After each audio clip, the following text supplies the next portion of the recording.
he is my older brother, and I want to call him forward, but I want us to stand up, I want us to clap our hands, stamp our feet, and make some noise for the fight for Shakara Bandaka.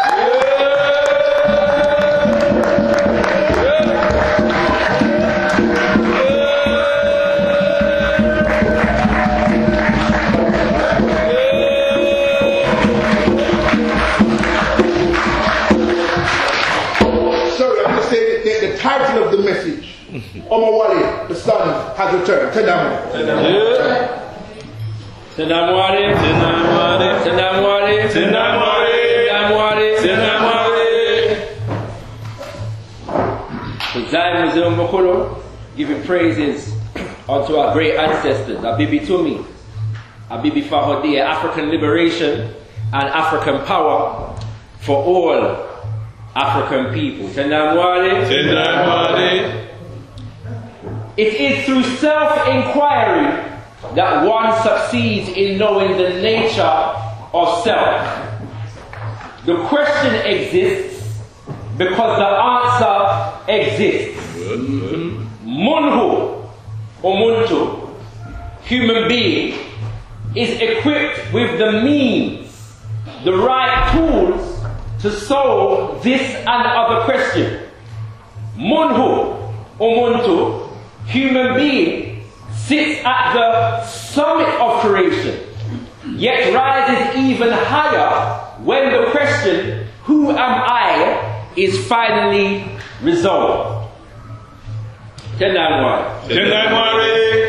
is ancestral wisdom that is taken from a text called the Sacred Gospel of Hunhu or Ubuntu. Ubuntu. Ubuntu and Hunhu are two words that mean the same thing.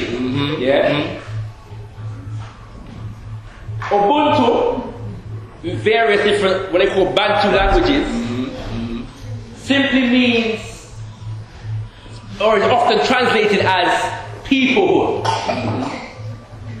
Often encapsulated in the phrase, I am because we are, and since we are, therefore I am. In the Zulu we say, Muntu ungu unga bantu. A person is a person because there are people.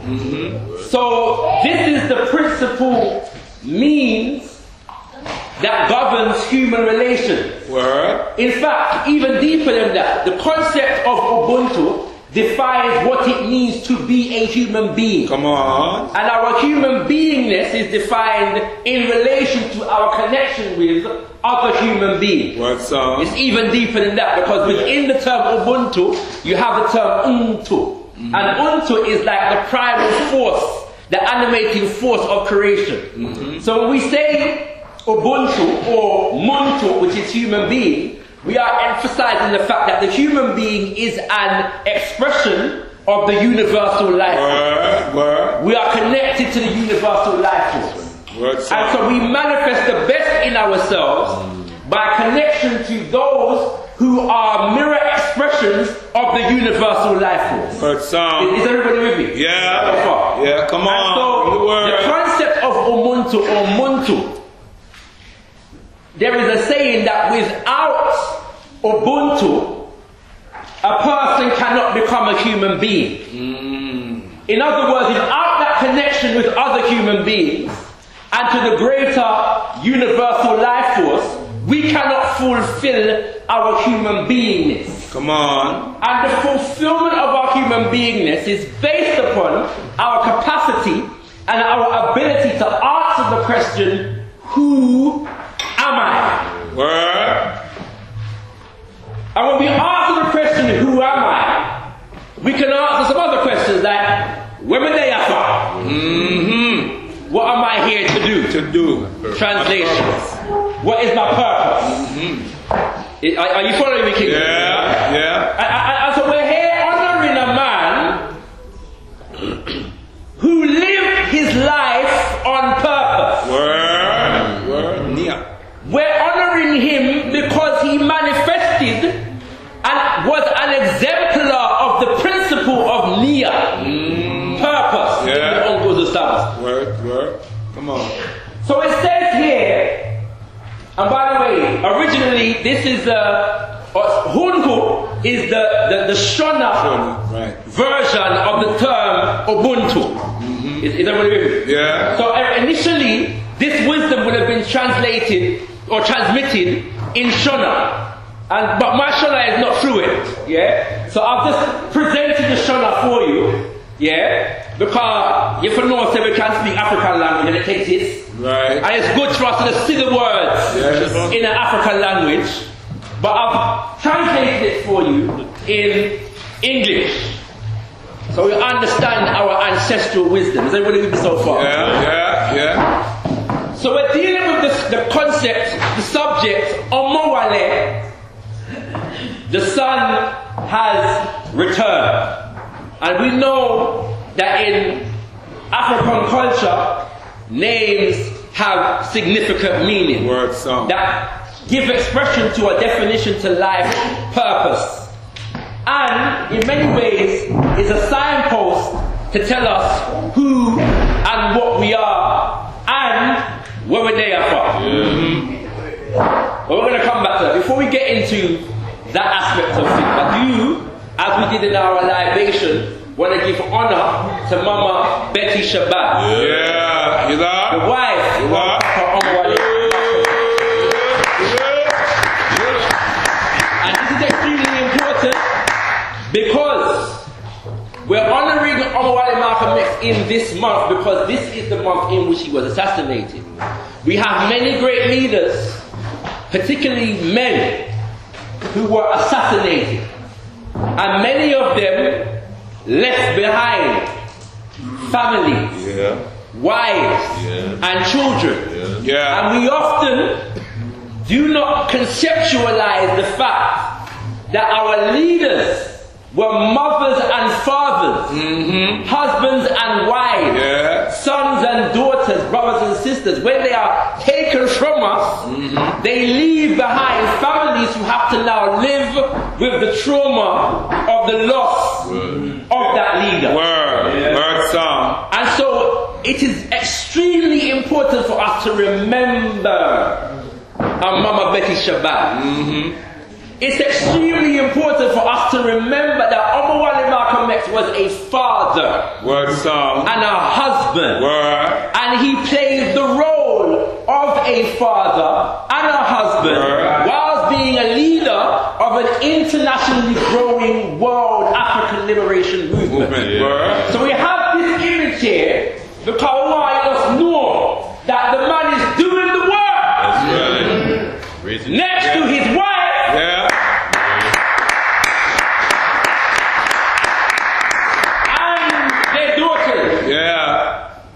The work has to go on. But family is not an addendum to the work. It's not separate from the work. Come on. Family is part of the work.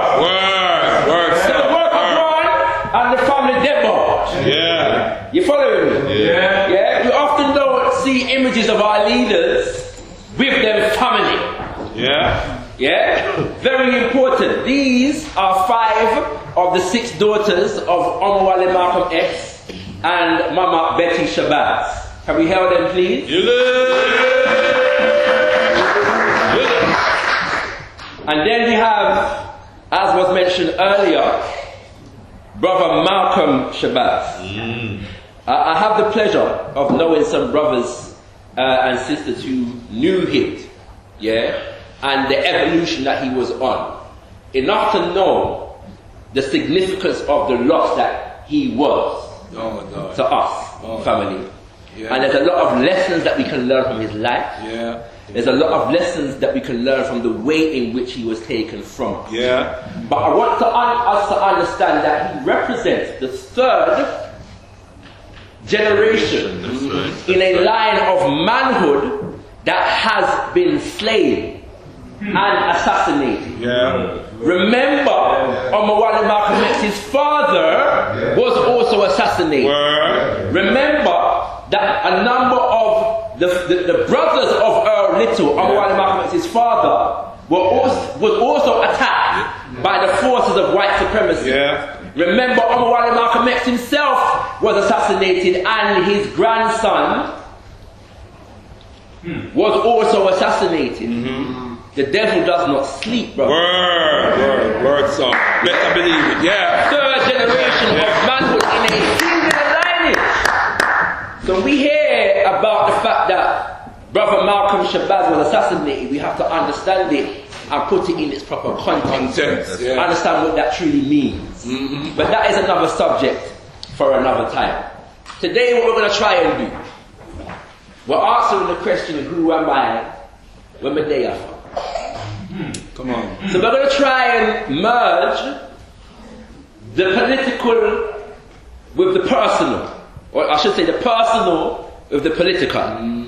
And in many ways, what's happening today and what's the message on our observance, which is the 19th of February, going to be linked. It's like a two-part. This is the first part. So today we're going to bring the personal together with the political, and then in another sense, at our observance, we're going to bring the political together with the personal, if you understand what I mean. Yeah. Alright, it's just a matter of emphasis. But the message is entitled, Omowale, the son has returned. And if I'm not mistaken, over the years we've had a few Omowale, the son has returned messages. Yeah? One or two.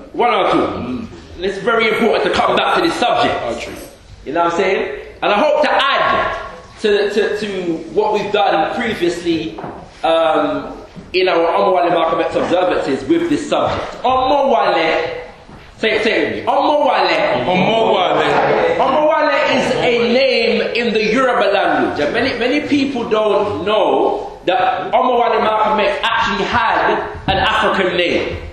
More specifically a Yoruba name. And for the context of this name, let us go to the autobiography of Malcolm X and explain how Omowale Malcolm X got this name. He says, speaking about his experience in the Ibadan University in Nigeria. That's right. Yeah? He was speaking at an occasion that was hosted by the Muslim Students Association. Very important. Yeah, we often miss that out. But the event was being hosted by the Muslim Students Association at the Ibadan University. Omowale Malcolm X goes to Nigeria already. Many people don't know that. He already goes to Nigeria. In fact, when he was in the Nation of Islam, he was already using the name Malik Shabazz. This is not a name that he got after he went to Mecca. When he was in the Nation of Islam, he was already named Malik Shabazz. Yeah. Interesting enough, you know what the name Malik means? It denotes things like kingship, sovereignty. Yeah? Sovereign leader, that kind of vibration. Alright? And so he goes to Nigeria at this occasion hosted by the Muslim Students Association. And he says, afterwards in the Students' Union, I was plied with questions and I was made an honorary member of the Nigerian Muslim Student Society.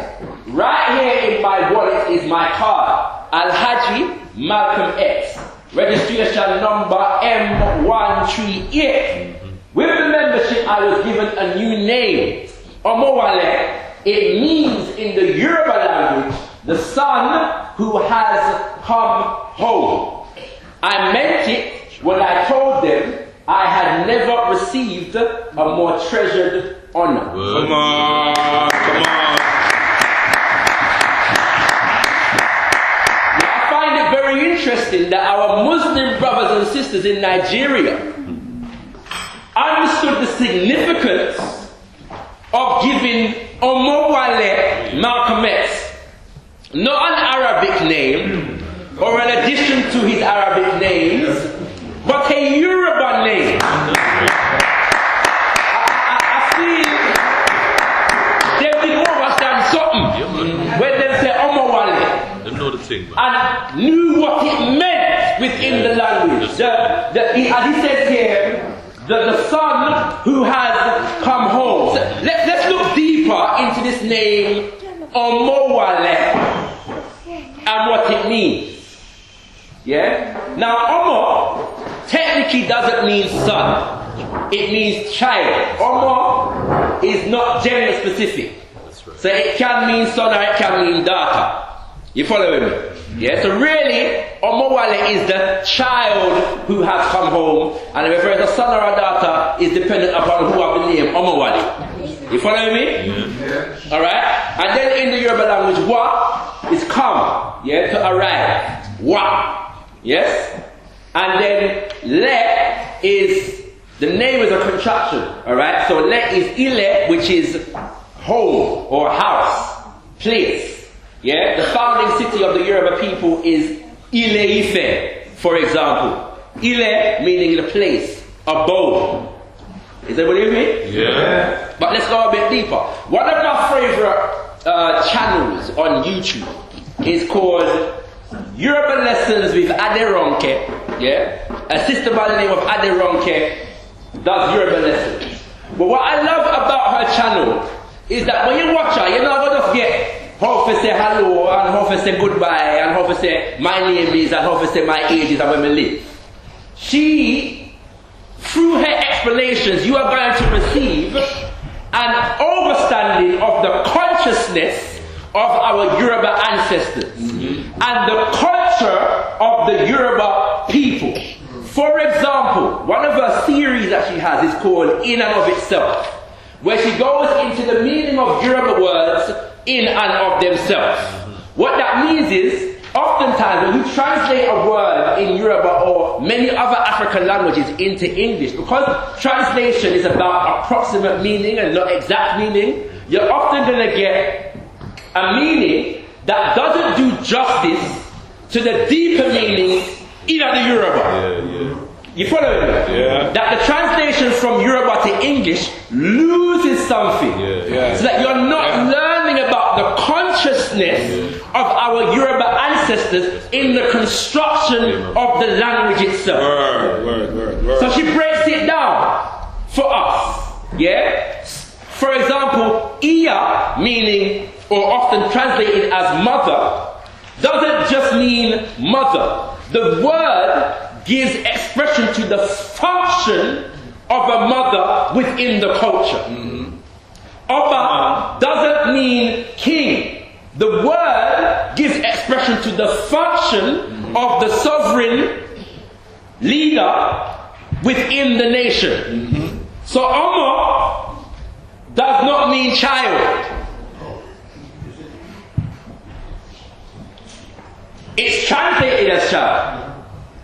Yeah? If you're looking for the approximate meaning in English, it would be child. But within the Yoruba language, it has a deeper meaning. And she teaches that Omo, or the words, or words such as this, nouns in general, tell us what the person is or what they are, what should be done with them, and what they can do. The term answers these three questions. Are you with me? Yeah. We're going at it now. Yeah? Omo. What does Omo mean? The root term in Omo is mo. Yes? Which is a verb. Mo means to build or to mold. Are you with me? Yeah. The O makes the verb a noun. It's the noun maker. Alright? So the one who is. Yeah? So, Omo, literally speaking, or in and of itself, means the one who is built or molded. Yes? Yeah. The one who builds or molds. The one who builds or molds, I should say, and the one who builds or molds. Is that what you mean? Yeah. So this is an instruction, in the term Omo, is an instruction to those who have children as well as children ourselves. That the people who have children have a responsibility to build and mold. To understand that the child is built with the capacity or born with the capacity to be shaped and molded. And then, whereas being shaped and molded, that child has the capacity to shape and mold and must fulfill the purpose of shaping and molding. Word. That is Omowale, the son who has returned. Come on. Powerful. Come on. Are you with me? Yeah. We're going to come back to this in a second. But in honoring Omowale Malcolm X, and in defining the term Omo, let us honor the people that were primarily responsible for shaping and molding and building him.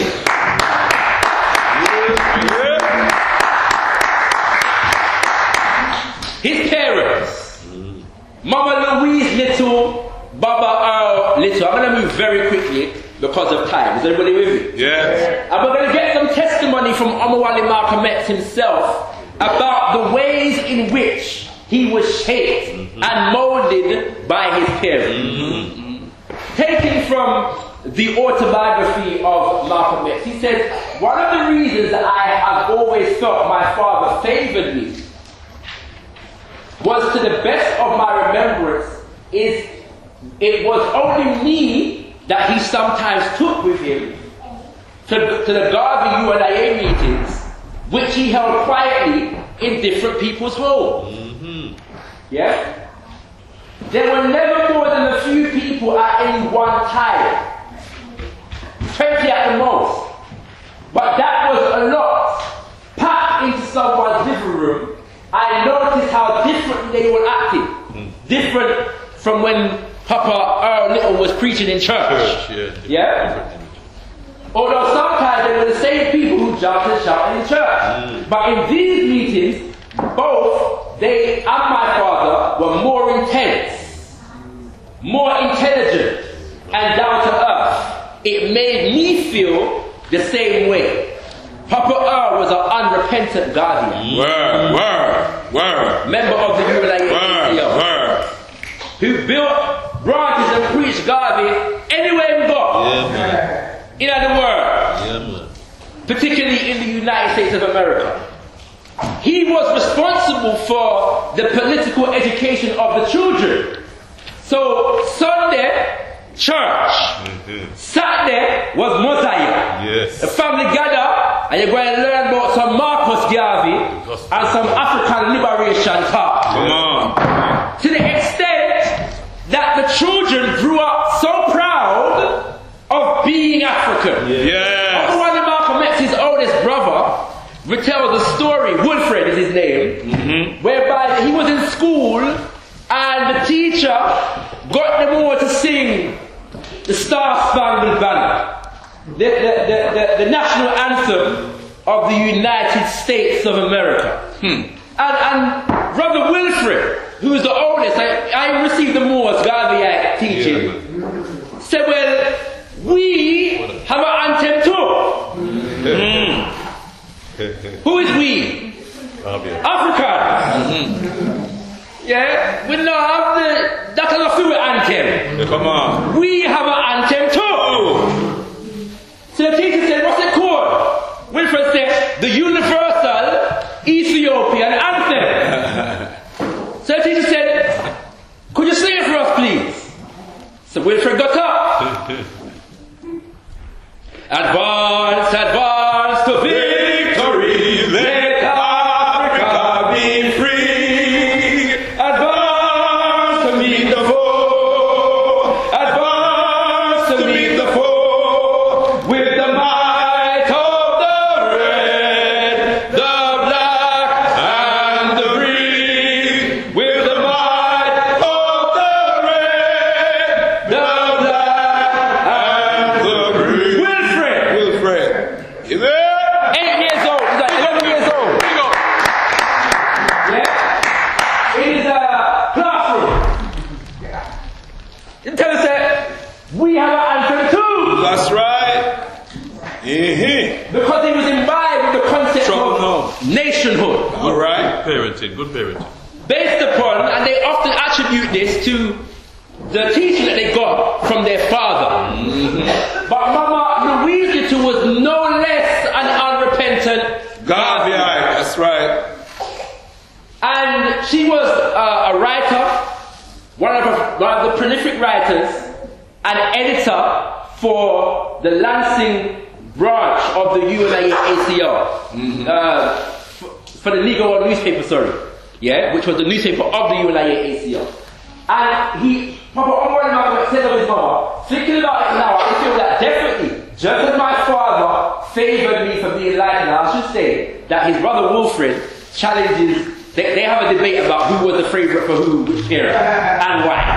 Alright? But he says that my mother gave me more hair for the same reason. Mama Louise Little, the product of the rape of her mother, didn't want her son to be raised with a superiority complex because of his lighter complexion. That's right. So she make him know early, you know better than the rest of your darker skin brothers and sisters then. Right. Early on.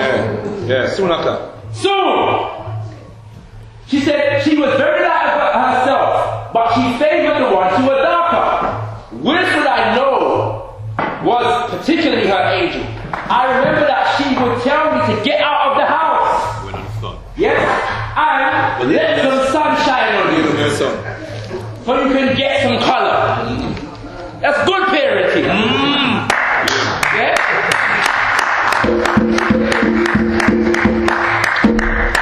She went out of her way never to let me become afflicted with a sense of colour superiority. I am sure that she treated me this way partly because of how she came to be like herself. But she also had another side to her. He says, one thing in particular that I remember made me feel grateful towards my mother was that one day I went and asked her for my own garden. Mama Louise Little used to work land. And she did let me have my own little plot. I loved it and I took care of it well. I loved especially to grow peas.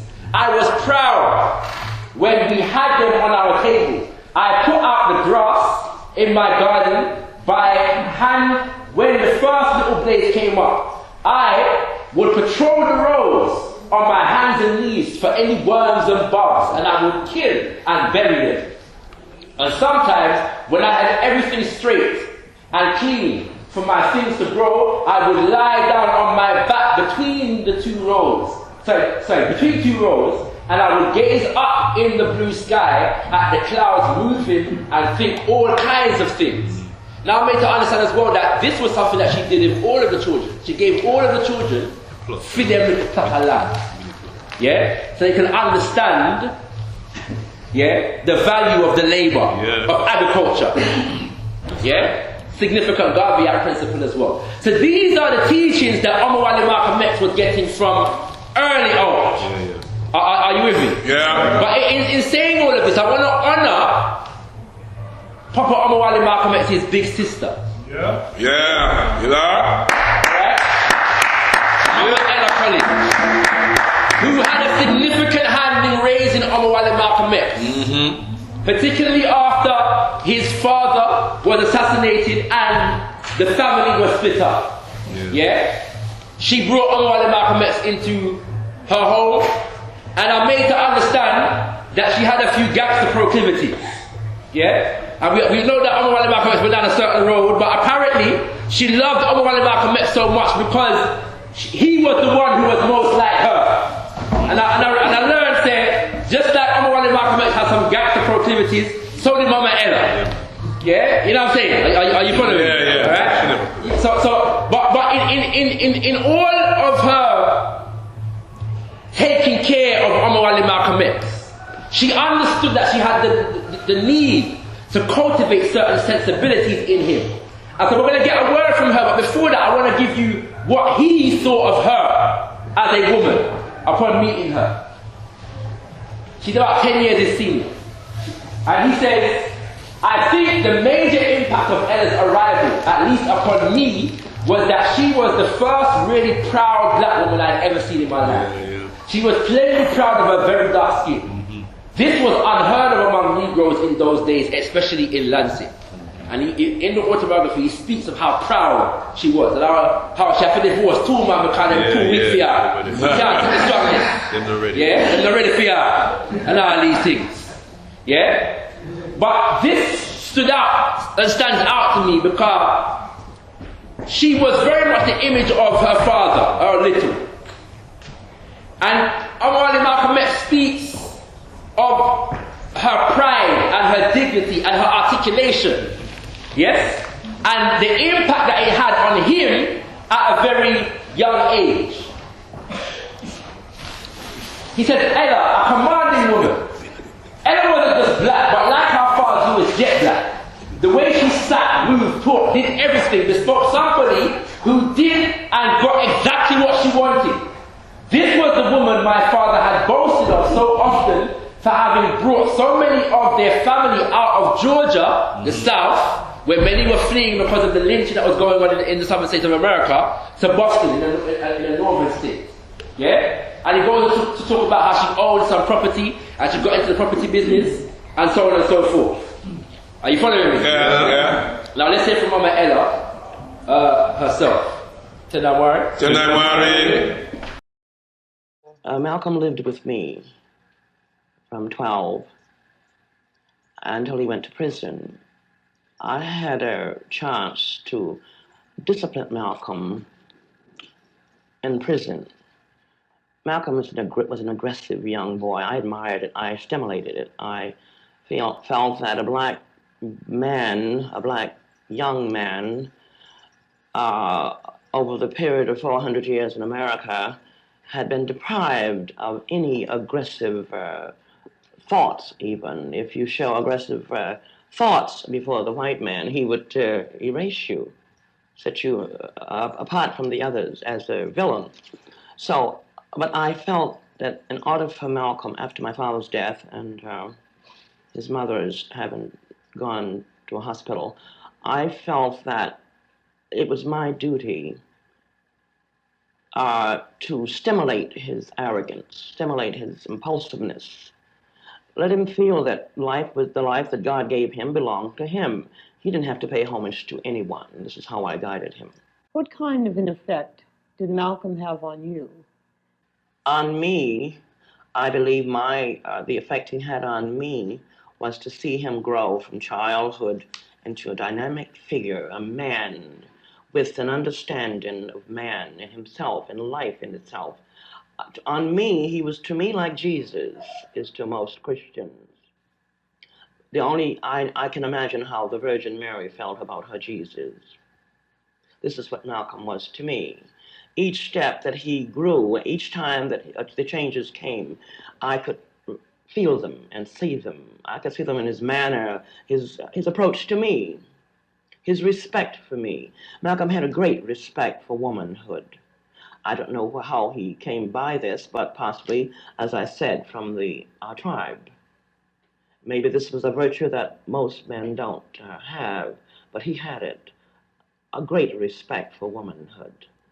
Was Malcolm searching when he went abroad, traveled abroad for the period of time? Yes. This is why I say he was ready. Malcolm broadened his scope. Much of what he learned abroad gave him a mature approach to the black man's problem. Before, he had much frustration. In the Nation of Islam, there is much frustration. Malcolm had acquired some of this frustration. On his return from Africa, after traveling and spending time with all of the black leaders and revolutionary leaders, Malcolm came home a man. No frustrations, no emotional problems, no desire for material gains, which is one of the greatest assets a man can acquire, is to lose that desire for material gains, lose that value on that man's dollar. Malcolm had cast aside all of this. He walked into my house. He told me he was going to speak at Harvard that night. He spoke at Harvard Law Forum. After he came back to the house, I gave him a diploma. Tonight, Malcolm, you're a man. From my point of view. He said, I traveled hard, didn't I? I said, yes, you did, but you made it. You're a man.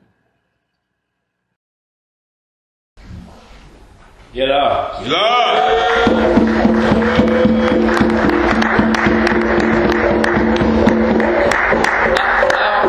I played the whole thing in spite of the time here, because I want people to understand. Omowale. This man had people who knew they had a responsibility to mold and shape him. Everything that she said, she cultivated, his confidence. She affirmed his manhood. Yes? And knowing the extent to which he looked up to her, she understood that she had a responsibility to do so. Are you following me? Yeah. I want people to understand this. I want to move very quickly for the rest of this. Yeah? So, Omowale Malcolm, as we know, becomes what is defined as an extreme delinquent, as what he defines as an extreme delinquent. And much of his recentering of himself, in answering the question, who am I, was pursued in prison through his capacity to read. Remember, Omowale, the one who is to be built. The one who builds. And he said in the autobiography, I've often reflected upon the new vistas that reading opened up to me. I knew right there in prison that reading had changed forever the course of my life. As I see it today, the ability to read awoke inside me some long dormant craving to be mentally alive. I certainly wasn't seeking any degree in Ghana University. The way a college confers a status symbol upon its students.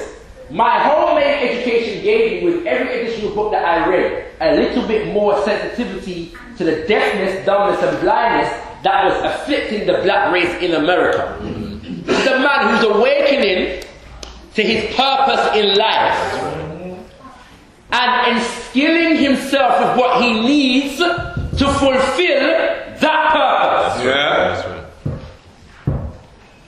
Not long ago, an English writer telephoned me from London asking questions. One was, what's your alma mater, your major subject, basically.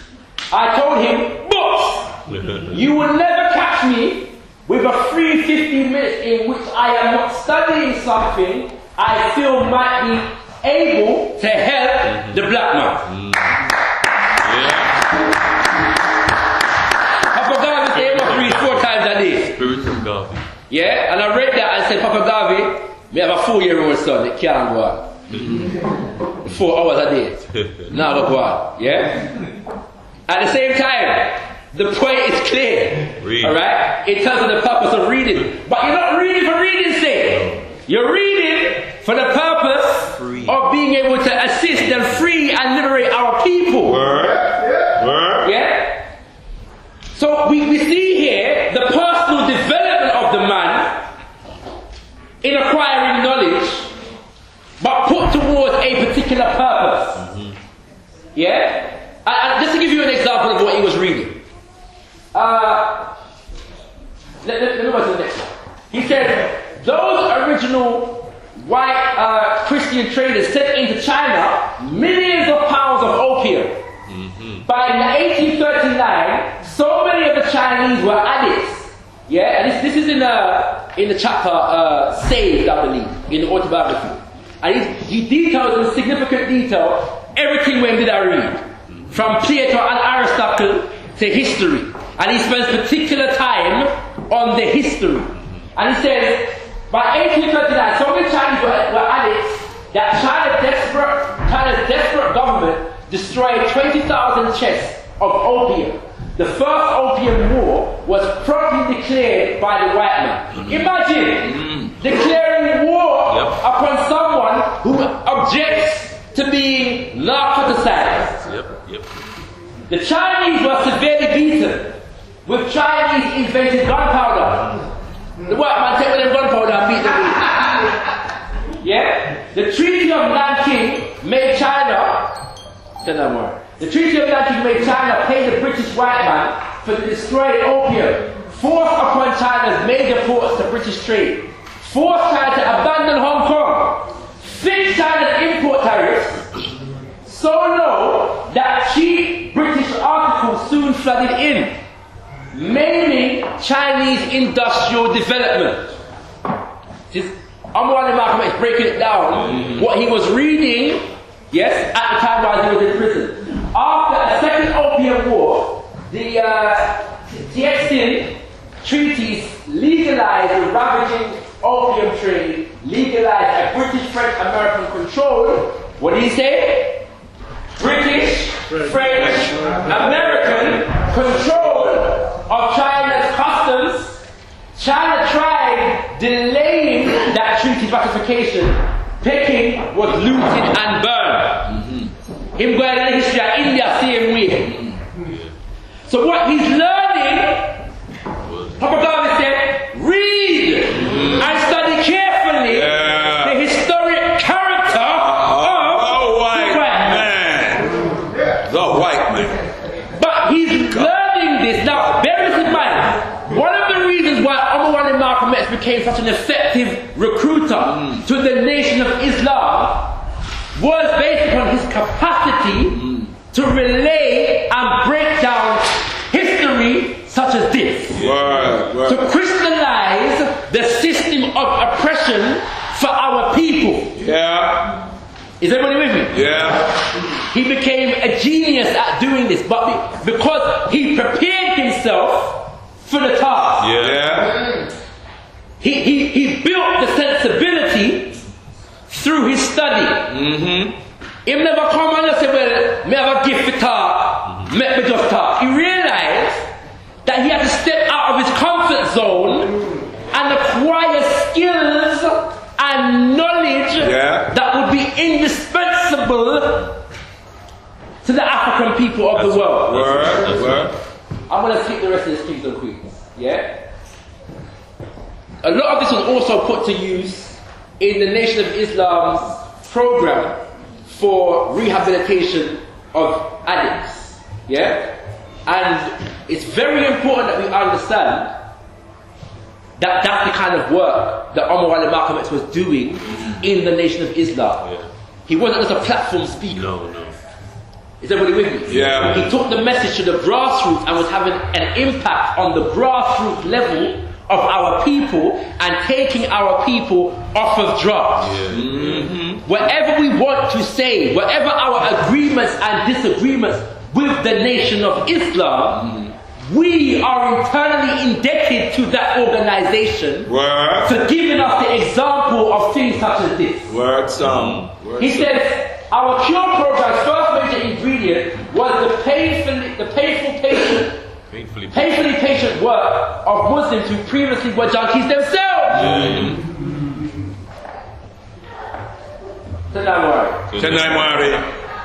He describes their 6-stage program, for getting the addict off drugs. The addict first was brought to admit to himself that he was an addict. Secondly, he was taught why he used narcotics, and they connected that with the oppression of African people. Third, he was shown that there was a way to stop addiction. Fourth, the addict's shattered self-image and ego were built. Was what? Built. Omowale. Up until the addict realized that he had within the self-power to end his addiction. Fifth, the addict voluntarily underwent a cold turkey break with drugs. And sixth, finally cured, now the ex-addict completes the cycle. Not by going to live a good life and getting a good job. The cycle is complete. Give him back. By fishing up other addicts whom he knows and supervising their salvaging. Is everybody following? Yeah. When we get into Omowale and the challenge of African power, we're going to be breaking down how all of this culminates into the program of the OAAU. We're not going to go into that today. You have to come on the 19th of February to get the rest of that. Alright. Are you following me? Alright? However, bring us back to this concept of Omo. When I was meditating on delivering this message, one of the things that came to my mind is the ancestral wisdom that children are returned ancestors. Mm-hmm. Yeah. That's the cycle of life. Yeah? So when our elders become ancestors, they become our children. This blew my mind. I know this already, but you know sometimes when you're thinking about something and it gives you a deeper and a new insight into something that you already know. When our elders become ancestors, they become our children. Yeah. Omo, the one who is built, molded, the one who builds, the one who builds, molds, the one who builds and molds. So effectively, brothers and sisters, when we say Omowale, what this name emphasizes to us is the fact that Omowale is our father, he's our spiritual father. But in being our ancestor, he becomes our child. So what? We were molded by the example of Omowale Malcolm X. I certainly was. Hearing him speak, reading his words, learning of the work that he did, molded and shaped me. Yeah. Now I inherit the teaching. I am responsible for molding and shaping the fulfillment of the mission of the man. Word song. Especially because we're honoring him because he paid the ultimate price and gave the ultimate sacrifice. Word song. The legacy of Omowale Malcolm X is my child. For me to shape, for me to build upon, for me to mold. And the best testimony that we can give to his legacy, the best virtue that we can do to honor the sacrifice that he made for us is to take that legacy and to build it and to mold it. Word song. We can't do that if we're not clear about what it was. So that's why the next message is Omowale and the challenge of African power. Because that's what he was trying to do. And with that, brothers and sisters, I'll leave it there because I'm over time. I give thanks for your listening ears. Ten more.